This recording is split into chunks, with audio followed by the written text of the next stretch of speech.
Nous allons donc enchaîner avec, je vous ai dit que c'était une masterclass, plus exactement c'est une récréation scientifique, le terme est assez réjouissant, avec Roland Lehoucq, qui est astrophysicien au CEA, lui aussi le commissariat à l'énergie atomique et aux énergies alternatives.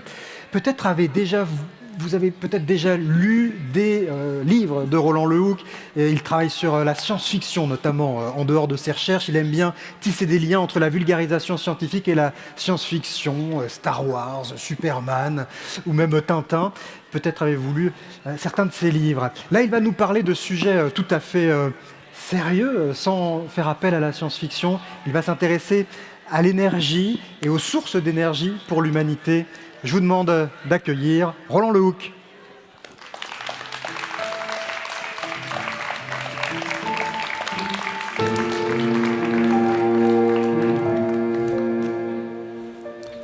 Bonjour à toutes et à tous. Alors effectivement aujourd'hui une intervention qui s'intitule Énergie et humanité, c'est pour réaliser en fait à quel point, là on le réalise en ce moment très concrètement, mais de manière plus générale, l'énergie est une donnée absolument fondamentale pour l'humanité, et du coup d'en parler comme un physicien, c'est-à-dire de décider, de discuter de ce qu'est l'énergie en physique.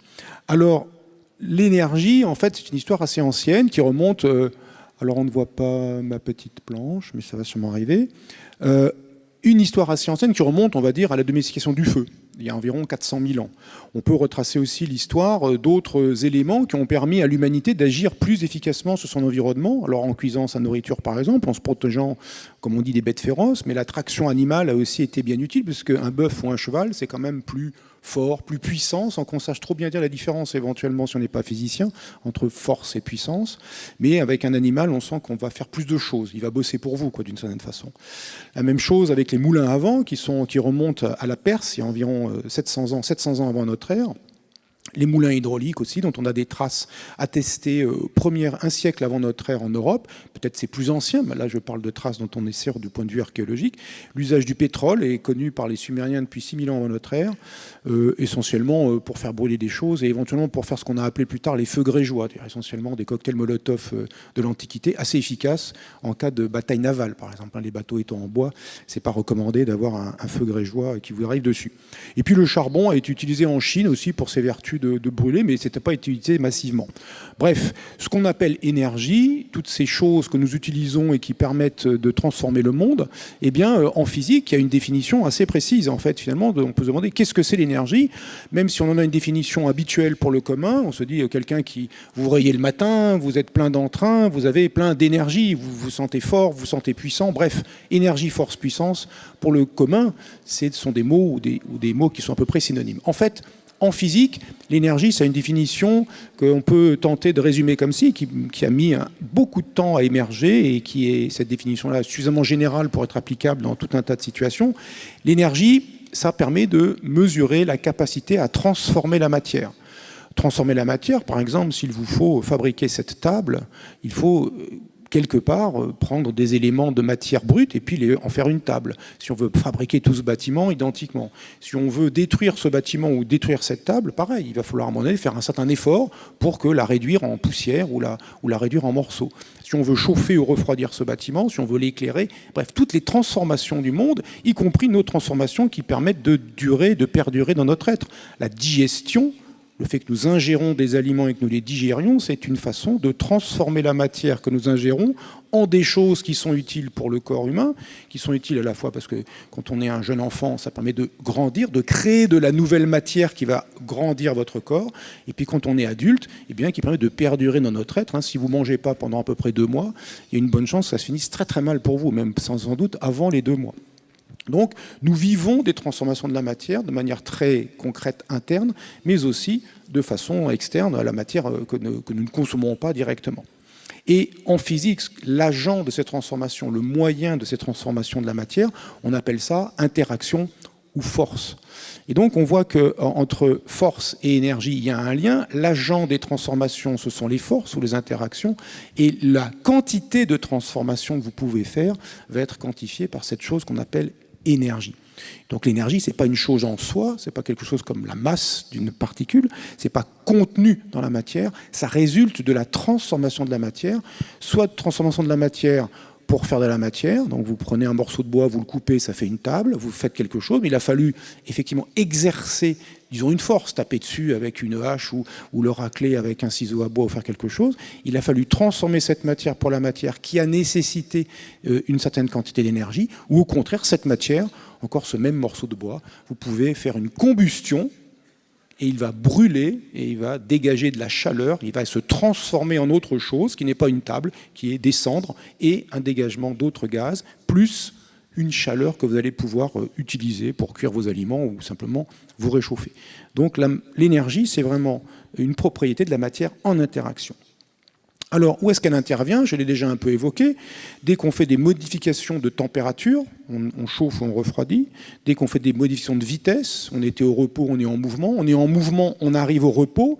Ça implique aussi une certaine quantité d'énergie qui sera nécessaire d'être soit donnée au système, soit d'être pris au système pour qu'il puisse bouger, se déplacer, ralentir, accélérer.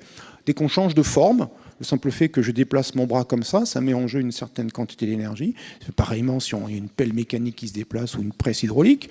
Quand il y a des modifications de luminosité, le fait que la lumière est une forme d'énergie, un moyen de transporter cette énergie, et donc produire, comme on dit, de la lumière, il faut mettre en jeu une quantité d'énergie. Des modifications de position, que ce soit dans un champ électrique, on appelle ça un moteur électrique, dans un champ magnétique, ça peut être par exemple des enceintes acoustiques, ou dans un champ de pesanteur, c'est l'eau qui coule spontanément du sommet des montagnes et qui, coulant dans des tuyaux par exemple, qu'on appelle conduite forcée, arrive en bas et met en mouvement une machine qui va ensuite transformer cette rotation en électricité. C'est aussi des modifications de structures chimiques, par exemple, ça s'appelle des réactions chimiques, par exemple des combustions, et aussi des modifications de structures nucléaires, on appelle ça l'énergie nucléaire, qu'on utilise dans nos centrales, qu'on appelle fission nucléaire. Donc l'énergie, ça mesure la capacité à faire des transformations. Beaucoup d'énergie, beaucoup de transformations, pas beaucoup d'énergie, pas beaucoup de transformations. Voici la façon dont a évolué la quantité d'énergie dont dispose l'humanité depuis à peu près 1800 et ventilée selon différentes sources. Il y a très longtemps, essentiellement la biomasse, le bois, et maintenant, variété de différentes choses dont à peu près 80% sont ce qu'on appelle les énergies fossiles. Le pétrole, le charbon et le gaz fossile. Le reste, les 20% étant tout le reste. L'énergie qu'on appelle l'énergie nucléaire, l'éolien, le solaire, etc. Tout ça, ça ne rentre que 20%. Donc vous voyez que la considérable augmentation de notre capacité à agir sur le monde, puisqu'encore une fois l'énergie, c'est ça que ça mesure, elle provient de la superposition, de l'addition de tout un tas de moyens de transformer la matière, essentiellement par combustion de fossiles, qu'on appelle sources fossiles. Le gaz, le pétrole et le charbon. Et vous voyez que l'augmentation est tout à fait vertigineuse. Depuis 1800, l'humanité dans son ensemble consomme à peu près un peu plus de 30 fois plus d'énergie. Donc elle peut agir 30 fois plus sur son environnement. Et quand vous savez que vous pouvez faire 30 fois plus de choses et vous vous demandez pourquoi c'est le bazar autour de vous, vous dites bah oui, je fais 30 fois plus de trucs. Chaque année, 30 fois plus. Enfin pas chaque année, parce que l'année d'avant c'était un petit peu moins. Et puis il y a longtemps c'était pas beaucoup, mais déjà mesurable. Et donc ça c'est dû à deux effets. Le premier c'est qu'il y a plus d'humains, donc il y a forcément plus de transformation parce qu'il y a plus d'humains qui agissent. Et puis chaque humain dispose en moyenne de plus d'énergie. Et donc le produit de ces deux choses-là fait qu'on consomme à peu près 30 fois plus d'énergie maintenant qu'il y a 2 siècles. Alors une autre quantité importante, on a parlé du rapport qu'il y avait entre énergie et force. L'énergie, ça mesure la quantité de transformation. La force, c'est l'agent de ces transformations. Il y a aussi une chose qui est intéressante, c'est le débit d'énergie, le rythme auquel vont se faire ces transformations, qu'on pourrait appeler aussi le débit d'énergie et qu'on appelle en physique la puissance. Et elle s'exprime dans une unité que vous connaissez certainement qui s'appelle le watt. Et donc, cette puissance, c'est le débit d'énergie, ça va mesurer le rythme des transformations. Donc à la fois, la quantité d'énergie va dire la quantité de transformation que vous allez pouvoir faire, mais le rythme de ces transformations, seront-elles rapides, seront-elles lentes? Eh bien, elle va être déterminée par la puissance dont vous disposez. La puissance actuelle de l'humanité, 20 000 milliards de watts. Bon, ça fait beaucoup, on se dit, mais ça ne comprend pas grand-chose. Je divise ça par le nombre d'humains, ça fait 2500 watts par humain. Bon, si on ne sait pas toujours ce que c'est un watt, ce n'est pas très clair. 1 watt, pour faire rond, pour faire simple, c'est un jeune homme ou une jeune femme sur un vélo qui pédale en continu correctement. 100 watts. Donc 2500 watts par humain en moyenne, avec des disparités considérables, on va y revenir, c'est chaque humain dispose en moyenne, sous la forme de machines, qui transforment la matière de différentes façons, nucléairement, par les éoliennes, par le pétrole, le gaz, le charbon, dispose en moyenne de 25 humains qui pédalent sur un vélo. Voilà ce qu'il faut comprendre, si on veut être à peu près clair sur ce que c'est ce débit d'énergie. Il fut un temps où chaque humain ne disposait que d'un humain très concret, lui-même, pour agir sur le monde. Il prenait sa pelle et sa pioche et vas-y camarade, fais pousser les plantes pour les manger. Et puis si votre matériel s'améliore un petit peu, si en plus vous disposez d'un animal, vous êtes capable de produire de la nourriture pour 3 ou 4 personnes. Ce qui permet de garder les vieillards sans les jeter à la poubelle directement, ce qui permet d'alimenter les jeunes gens en train de grandir parce qu'ils ne sont pas encore capables de produire. Mais enfin, dès qu'ils sont capables de produire, dans les champs, parce que c'est pas beaucoup de watts un enfant, mais c'est mieux que 0, et donc ça aide. Et donc on voit que ces machines, la facilité que nous avons eue à disposer de machines et de grandes quantités d'énergie rapidement, avec un grand débit, ça nous a permis d'agir beaucoup d'énergie et rapidement sur le monde, parce que nous disposons de cette puissance considérable. Alors on peut le voir dans l'agriculture, 3 images qui évoquent un peu cette évolution. Voilà ce que pouvait être le ramassage agricole dans les champs au XIXe siècle. Beaucoup d'humains avec des machines à la main et je coupe les blés à la main. Donc il faut beaucoup d'humains et beaucoup d'efforts mécaniques humains. Là, l'énergie, elle est très concrètement des humains. Éventuellement, un animal de trait qui vous permet de tirer les charrettes. Là, on voit maintenant déjà une machine un peu plus performante qui consiste essentiellement en 33 chevaux, physiquement, qui tirent la moissonneuse-batteuse. Vous voyez, c'est assez impressionnant. Et 5 humains qui opèrent la machine, mais qui ne travaillent pas physiquement au sens mécaniquement. Si bien sûr, ils s'assurent que tout se passe bien dans la machine, mais leur énergie, leur puissance, les deux à la fois, n'est pas destinée à simplement mécaniquement agir sur le monde, mais à s'assurer que la machine, tirée par les 33 chevaux, va produire correctement ce qu'elle doit faire. Et puis maintenant, on a un humain dans un tracteur qui représente une puissance de 200 chevaux. Le cheval vapeur, cette unité de puissance, le cheval vapeur est en gros correspondante à la puissance d'un cheval ou d'un bœuf, 736 watts. Un humain, j'ai dit, jeune et sur un vélo, c'est à peu près 100 watts. Donc un cheval, c'est 7 à 8 humains. Donc quand vous avez 33 chevaux, là, ils ne sont pas tous 100% efficaces comme votre moteur. Vous voyez, là, vous en avez 200 des chevaux qui sont dans ce moteur. Après, demandez-vous pourquoi il y a de moins en moins de gens qui travaillent dans l'agriculture dans des pays occidentaux. Parce que chaque agriculteur, indépendamment aussi des conditions de travail qui sont des fois difficiles, même souvent difficiles, des conditions financières, tout ça, ce sont d'autres problèmes. Mais la réalité, c'est qu'un humain, avec une machine, produit comme 200 humains, quoi, en gros. Donc avec ça, il peut nourrir 200 humains, et donc il le fait. Et ça fait que nous pouvons, par exemple, assister à des conférences, pendant que d'autres produisent de la nourriture qui va nous régaler à midi. Et donc cette capacité à avoir des machines qui agissent sur le monde permet de libérer du temps à d'autres pour faire des choses que sinon, on ne serait pas là en train d'en discuter, on serait dans les champs en train de produire la nourriture qui nous permettra de perdurer dans notre être. Dans les transports, évidemment, aussi, ça a été absolument sensible. On passe de la marche à pied. Alors ça, c'est pas une image très ancienne que j'ai mise ici, mais enfin, l'idée qu'on peut se déplacer en marchant, et puis en vélo, et puis en cheval de trait, et puis en moto. Alors là, c'est déjà un moteur avec une transformation en voiture, en train, en avion. Et donc, les distances parcourues au XIXe siècle, la distance parcourue par un humain français en moyenne par jour, c'était 3 km et c'était à pied. Maintenant, un humain moderne en France, en moyenne par jour, parcourt 35 km et c'est essentiellement en voiture.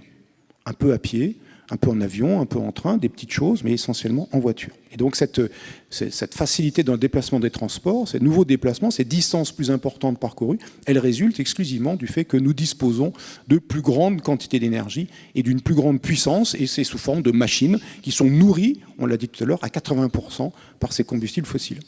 Alors on peut même faire quelque chose de plus général. Sur ce diagramme est représenté 2 choses. Verticalement, d'abord horizontalement, la puissance disponible, exprimée en kilowatts, c'est-à-dire en milliers de watts. Donc quand il y a écrit par exemple 12, ça veut dire 12 000 watts. Je rappelle, 100 watts en chiffre rond, c'est un jeune humain, jeune, c'est-à-dire une vingtaine d'années, en bonne santé, qu'on met sur un vélo, c'est à peu près sûr qu'il sort 100 watts et on peut le faire pédaler 8 heures. Si c'est moi, je dois pouvoir faire 100 watts sans aucun problème, mais ça ne sera sûrement pas 8 heures. Si c'est un nourrisson, vous imaginez bien que ça sera 0 watts pour le coup. Donc, c'est 12 000 watts. Verticalement est représenté ce qu'on appelle l'indice de développement humain, qui est un agrégat qui vient de l'ONU, un indice qui mesure 3 choses, hein, qui représente simultanément 3 choses, l'espérance de vie à la naissance, la durée moyenne de scolarisation et le niveau de vie. Niveau de vie mesuré par le PIB par habitant, qui serait un indice à discuter, mais il y a quelque chose, cet indice, qui vaut entre 0 et 1. 0, c'est l'enfer, et 1, c'est le paradis, selon cet indice. Et donc, quand vous avez bas, les pays qui sont en orange, c'est pas terrible. Les pays qui sont en jaune, c'est un peu mieux. Les pays qui sont en vert, c'est pas mal. Et les pays en bleu, c'est franchement tranquille. Et puis, vous regardez horizontalement comment se distribue cet indice de développement humain en fonction de la puissance disponible par habitant. Et si vous vous dites, assez naturellement, ça c'est un raisonnement de physicien, vous vous dites, puisque l'énergie et le rythme de consommation d'énergie, donc la puissance, est une façon d'agir sur le monde et du rythme d'action sur le monde, plus j'ai d'énergie et de puissance, plus je peux faire de choses autour de moi, et en particulier me nourrir, me déplacer, des systèmes de soins qui fonctionnent, etc., me chauffer, m'éclairer, etc. Donc vous avez tendance à penser que votre qualité de vie, par exemple mesurée par l'indice de développement humain, sera d'autant plus élevée que vous disposerez de beaucoup de puissance. Et c'est exactement ce que l'on constate. On voit bien que les pays qui ont l'indice de développement humain le plus bas sont aussi ceux qui disposent par humain de la moins grande puissance. Mais on constate aussi une chose, c'est qu'il y a des indices de développement humain qui sont comparables, à la même hauteur, mais qui ont des énergies ou des puissances disponibles très différentes. Alors nommons quelques pays. Le Qatar est ici, l'Islande, Singapour, Trinidad, Corée, j'ai pas tout mis, hein, le Canada, le Koweït, Turkménistan, les USA, Russie est ici, le groupe Allemagne, France, Japon dans ce coin-là, la Chine et Cuba, l'Inde, la RDC. Alors ça montre déjà qu'effectivement en RDC ça va pas bien, on le sait par plein de nouvelles qui affligent ce pays, mais ça va pas bien du côté physique, si j'ose dire, vu par la physique, parce qu'il n'y a pas beaucoup de watts par humain en RDC. Et ça n'aide pas. Alors qu'on se les roule aux États-Unis, parce qu'effectivement, ils ont beaucoup de watts par humain. Regardez, les États-Unis, c'est typiquement 10 000 watts par humain. En France, c'est plutôt 5 000 watts par humain, en moyenne. Avec des disparités considérables. Entre la RDC et le Qatar, il y a un facteur 500 dans la puissance disponible. Au Qatar, on a typiquement par Qatari, les Qataris officiels, hein, pas tous les travailleurs émigrés qui viennent et qui galèrent dans ce brave pays, presque 24 000 watts par humain, 240 humains mécaniques par humain. En RDC, on a un demi-humain mécanique par humain en moyenne. Donc vous comprenez tout de suite qu'il va y avoir des différences considérables dans le rythme des transformations qui va se passer au Qatar ou en RDC, et dans l'ampleur de ces transformations. Et donc, le niveau de vie, finalement, se mesure assez bien par la puissance dont vous disposez, qui mesure physiquement, très concrètement dans la physique, le rythme et la qualité des transformations. Alors on voit qu'il y a une zone qu'on pourrait appeler une zone de nécessité, où clairement, plus on a de watts par humain, meilleur on est, et la courbe croît relativement vite. Il y a une zone qu'on pourrait appeler de confort, où quand on a un peu plus de watts, on est un peu mieux, mais pas tellement mieux, mais un peu mieux. Et puis il y a une zone qu'on pourrait appeler franchement de gaspillage, où on a beaucoup plus de watts et on n'est pas franchement mieux. Bon, il y a des pays comme l'Islande, il faut reconnaître, il fait un peu frais. Bon, donc ils utilisent beaucoup de watts pour se chauffer, on ne peut pas leur enlever ça. Par ailleurs, les watts qu'ils utilisent, ils viennent essentiellement du volcan sur lequel ils sont assis. Donc bon, ils ont un vrai risque là du coup. Ils se chauffent facilement, mais il ne faut pas que la nature s'énerve trop, sinon les watts, ils vont sauter avec. Bref, au final, on voit que dans ce diagramme, on se fait tout de suite une idée qu'il y a des disparités absolument considérables et qu'il serait peut-être souhaitable que la zone gaspillage soit tirée vers la gauche, de sorte que l'on fasse un effort, alors c'est très à la mode, en ce moment de sobriété, qu'on utilise moins d'énergie et moins de puissance, tout en conservant un niveau de vie raisonnable, ce qui est parfaitement jouable. Il y a des pays qui sont dans une zone à quelques kilowatts par habitant, quelques dizaines d'humains mécaniques par humain, pour faire un niveau de vie qui reste malgré tout acceptable, quoique différent de celui que nous vivons ici en France. Alors on peut aussi comparer l'humanité d'une autre façon en faisant ce qu'on appelle des ordres de grandeur, en comparant des quantités d'énergie mises en jeu dans un certain nombre de transformations, qu'elles soient d'origine humaine ou d'origine naturelle, et réaliser que l'humanité, de réaliser ainsi l'énormité de l'énergie dont dispose l'humanité. Alors voilà ce que c'est. Ça c'est alors horizontalement, excusez-moi, j'ai pas dit, c'est gradué en joules, une unité d'énergie, ce qu'il faut réaliser que ce sera la même unité tout le temps. Et quand il y a marqué 9, ça veut dire 10 à la puissance 9, 1 milliard. Quand il y a marqué 10, ça veut dire 10 à la puissance 10, ça veut dire 10 milliards. Quand il y a marqué 11, il y a marqué 10 à la puissance 11, 100 milliards. Et quand il y a marqué 27 là-bas, il y avait dire 1 milliard, 2 milliards, 2 milliards. 10 à la puissance 27. Donc ça va extrêmement vite du point de vue du total énergétique. 60 litres d'essence, c'est ici. Donc c'est un réservoir de voiture un peu grosse. Voilà un foudre, voilà ce que c'est quand la foudre frappe. Qu'est-ce que ça fait comme énergie? J'ai mis en rouge les humains et en noir les phénomènes naturels. Ça, un appartement basse consommation, c'est 1 an de consommation d'énergie. Pour un appartement très chic, basse consommation. La plupart des appartements en France ne sont pas basse consommation, nécessitent des rénovations énergétiques massives pour être de cette qualité-là. L'énergie chimique dans une tornade, l'énergie cinétique, l'énergie de mouvement dans une tornade. Voilà ce que consomme en 24 heures un yacht Predator. Vous n'en avez pas, vous, hein, évidemment. 24 heures. Vous voyez, c'est pas mal. C'est-à-dire que ça consomme, vous voyez, ça consomme plus que 10 fois la consommation totale d'un appartement basse consommation pendant 1 an. Mais ça le fait en 24 heures. Faut-il garder ce genre d'engin? Voilà une question qui est intéressante. L'explosion à Beyrouth qui a frappé durement le Liban en août 2020, voilà ce que c'était l'énergie. D'ailleurs, ça se compare à ce qui est contenu dans un réservoir d'Airbus. Et oui, c'est normal, c'était à peu près 1 kilotonne de TNT, l'équivalent de cette explosion de Beyrouth, 1 kilotonne de chimie. Hiroshima, 15 000 tonnes de chimie. Ce qui est stockable dans la STEP, dans la station de transfert d'énergie par pompage de Grand Maison, la plus grande façon de stocker de l'énergie en France, en pompant, grâce à de l'électricité, en pompant de l'eau, en la montant au sommet d'une montagne, je caricature un peu, et puis une fois qu'elle est là-haut, elle ne bouge plus, mais en ouvrant la vanne, elle redescend et on récupère l'énergie hydraulique ainsi stockée sous forme d'eau là-haut. Voilà le plus grand stockage en France. Voilà un séisme au Mexique, magnitude 7. Voilà une bombe thermonucléaire de 1 million de tonnes de TNT. Vous voyez qu'on est capable de stocker sous forme d'eau montée au sommet d'une montagne, je dis ça rapidement, beaucoup moins que l'énergie qui est dégagée dans l'explosion d'une bombe thermonucléaire. Là, c'est la production annuelle de 1 gigawatt d'éolien, de photovoltaïque, de solaire photovoltaïque, pour de l'éolien, et puis la consommation électrique du Sénégal. Ça, c'est tout ce que le Sénégal consomme en électricité.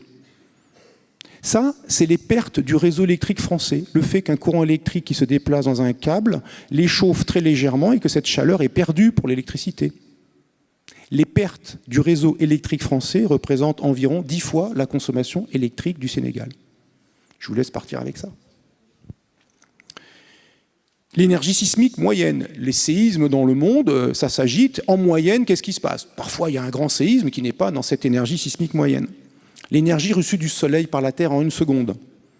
L'énergie cinétique d'un ouragan pendant 1 jour. La consommation annuelle du Portugal. Le séisme du Chili, Valvidia, 1960, le plus grand séisme jamais enregistré. La consommation annuelle de la France. Vous voyez que la France, on consomme en une année quelques fois l'énergie qui a été dissipée dans ce séisme énorme qui a eu lieu en 1960. La consommation des USA, 10 fois plus. La consommation mondiale de l'humanité. L'énergie géothermique, c'est-à-dire l'ensemble de la chaleur qui remonte des entrailles de la Terre sur l'ensemble de la surface de la Terre, qui n'est pas exploitable dans sa totalité, loin s'en faut. L'énergie reçue du Soleil en une journée. L'impact de la météorite Crétacé-Tertiaire qui a réduit en bouillie les dinosaures. Le gain de chaleur atmosphérique depuis 1971. Le fait que notre planète se réchauffe, la chaleur qui a été accumulée dans l'atmosphère depuis 50 ans environ correspond à une énergie qui est un peu supérieure à l'impact de la météorite Crétacé-Tertiaire. Demandez-vous pourquoi c'est le bazar sur cette planète. Sauf que cette météorite est arrivée d'un coup, beaucoup d'énergie en pas beaucoup de temps, une gigantesque puissance, alors que cette énergie dont nous parlons, elle n'arrive pas d'un coup, elle est arrivée en 50 ans, elle est équivalente, en gros, le point est proche, ça veut dire presque équivalent, c'est arrivé en 50 ans, plus lentement. Mais si la vitesse n'a pas été la même, la quantité de transformation a été comparable d'une certaine façon. La quantité de transformation, pas forcément de même nature, mais en quantité est comparable. Donc c'est normal que l'humanité agisse sur l'ensemble de sa planète. C'est normal qu'il y ait des conséquences à l'ensemble de la planète. Nous disposons d'une énergie qui est comparable à l'ensemble. Nous avons mis dans l'atmosphère une énergie comparable à l'ensemble de ce qui a été dégagé par l'impact de cette météorite qui a réduit à néant le règne, si j'ose dire, des dinosaures. Un an du Soleil reçu sur Terre. et 1 seconde de l'ensemble du Soleil. Une partie seulement, 1 milliardième seulement arrive sur Terre. Voilà, donc pour vous dire que l'humanité est une force tellurique, il est normal que nous ayons des problèmes, si j'ose dire, puisque nous disposons d'une très grande quantité d'énergie. Nous en disposons aussi à un rythme assez soutenu, quoique plus faible que certains événements telluriques, certains événements naturels, au sens on a une puissance plus faible que certains de ces événements, mais la puissance dont nous disposons, c'est 20 000 milliards de watts, c'est pas tout à fait négligeable. Elle est répartie de façon extraordinairement pas homogène. Il y a des humains qui disposent de l'équivalent d'un demi-humain mécanique par humain, ou quand d'autres disposent de 240 humains mécaniques par humain, nous-mêmes ayant en moyenne en France l'équivalent d'une 50aine. Pour vous donner une idée, aussi une voiture, hein, la puissance d'une voiture typique, c'est 100 kW. 100 kW, c'est 1000 jeunes qui pédalent. Vous prenez 1000 jeunes, là, j'en vois. Vous montez sur un vélo, vous n'êtes pas 1000. Hein. Et on vous met tous sur un vélo et vous tirez la voiture, hein, mais vous n'irez pas à 130 sur l'autoroute. Hein. Pour 130 sur l'autoroute, il faudrait que vous soyez 1000. Et puis si le conducteur il n'est pas content que ça avance pas, voilà ce que ça veut dire. Donc il faut réaliser ça, peut-être se pénétrer de ces ordres de grandeur, peut-être par cette comparaison d'humains mécaniques, hein, d'équivalent machine d'humains qui pédalent, pour se dire que finalement, levez le pied. Hein. Parce que si c'était des vrais humains qui pédalent, vous n'oseriez plus, on n'oserait plus. Il fut un temps, par exemple à l'époque antique, dans la Rome antique, pendant l'Empire, où un patricien romain qui avait belle vie disposait de 80 à 100 esclaves humains, concrets, pas mécaniques, des vrais humains. 80 à 100 humains mécaniques, ça vous donne à peu près la puissance disponible dans le monde occidental. On a tous, en moyenne, avec des disparités considérables entre, en France, ne serait-ce qu'en France, les plus pauvres et les plus riches, et à l'échelle du monde, entre la France en moyenne et les pays les plus pauvres, nous avons tous, en France, un niveau de vie moyen comparable, une puissance disponible comparable à celle d'un patricien romain. Voilà l'idée qu'il faut avoir. Nous sommes assis sur une montagne d'esclaves mécaniques, on pourrait dire ça comme ça, qui sont des machines. Pour nous, c'est tout à fait appréciable, mais qui ont des conséquences. Vous le savez, je ne vais plus élaborer, j'ai déjà largement dépassé mon temps. Qui ont des conséquences, parce que cette puissance est assise sur, on l'a vu au début, 80% de cette énergie fossile. 80% c'est de l'énergie fossile, dont la combustion produit un déchet qui s'appelle gaz carbonique, qui s'accumulant de l'atmosphère provoque le réchauffement et le gain de chaleur atmosphérique que nous constatons de manière absolument évidente maintenant depuis une 50aine d'années. Et donc nos machines produisent les moyens de détruire ceux qui ont produit les machines. Une sorte de mise en abîme assez spectaculaire. Voilà, je vais m'arrêter ici parce que j'ai déjà été un peu long. Mon chronomètre à 0 depuis 10 minutes. Moi, je me à 26 minutes. Donc, il y a peut-être si vous avez quelques questions, on a peut-être 5 ou 10 minutes pour prendre quelques questions. Si vous en avez, j'y répondrai avec plaisir. Merci de votre attention.